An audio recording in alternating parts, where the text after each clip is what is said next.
Hi, this is Shannon from eMedical Notes. This video is here to show the new billing feature in Billing Central. If you're familiar with the check status report, this is very similar with the bonus feature. First, we're going to start out at Billing Central, go to File and Insurance Payments. Once we click this, this will show you all of your checks that have been posted either manually or electronically through an 835. Here you'll have your patient payer, your insurance payer, your check number, the amount of the check, and the amount posted. When they balance, they will be in green. If they do not balance, they will be in red. Anytime one balances, you click this here to close it out. You can pull these all here either by all payments, not done payments, or done payments. Anything that's not closed out with a check mark will be under not done payments. Since these balance, we'll click these done, and they'll come right out of this report. So from here, you can see your 835s. If you click on your 835 here, it'll take you directly to the 835 that you posted from. If you click on the check number, this will take you to all the patients that 835 is posted to. You can also add checks to post to. Here we're going to add a check. You can either do checks or credit card. Here we're going to type in our payer, our check number,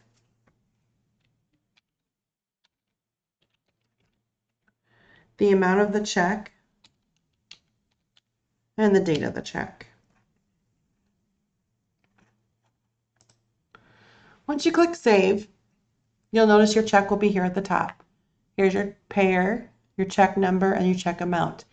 If you put the check amount in incorrectly, you can just hit the D as the delete. Once you post something to this, you cannot delete it. You can delete it if you delete all the payments out of it. So we're going to post patients to this check by clicking the check number. From here, you can either pull your patient in by claim ID number or a case ID number. So we're going to pull in our first patient here.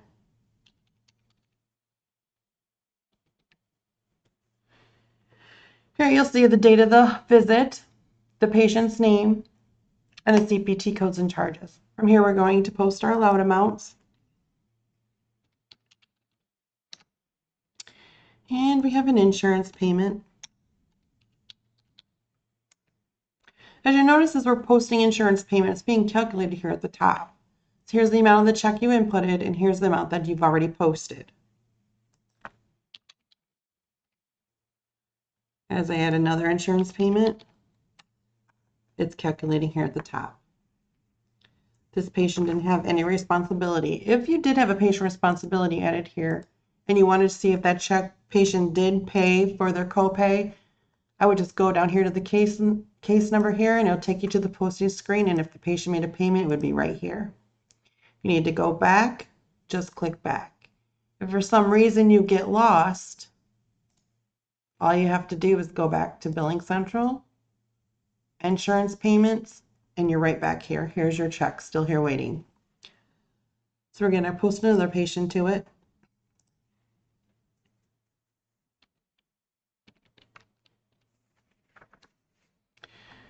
Here's our patient. If for some reason this is not the correct patient, all you have to do is go back here, type in the correct claim ID or case ID. This patient will come out and the new patient will come in. They only stick if you post something to it. So we're going to post allowed amount, insurance payment.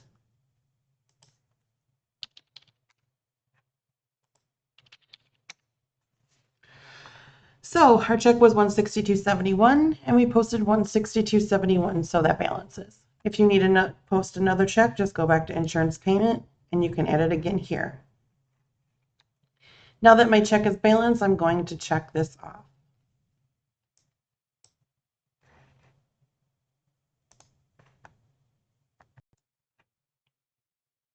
I also wanted to show you some other features on here that's very helpful. If you go in here and you're posting and you may have a secondary payment, your insurances will be right here. Since this isn't the typical posting screen, you can't see all the patient's insurance. So here's an indicator. 1 star is 1 insurance, 2 stars, there's 2 insurance, 3 stars, there's a tertiary. Here's an example of one. If I look at this 835 here, this patient here only has 1 insurance, this patient has 2 insurance. So if you're posting, this is a Blue Cross, you're posting a Medicare check and you see 2 stars, you're going to know, if it hasn't been forwarded on already, that you're going to have to go in and send it to the secondary, where you'll just go to the claim, change it to your secondary, and update your claim. So that seems to be all for this feature. It comes in very handy and I hope you like it. Thank you for watching.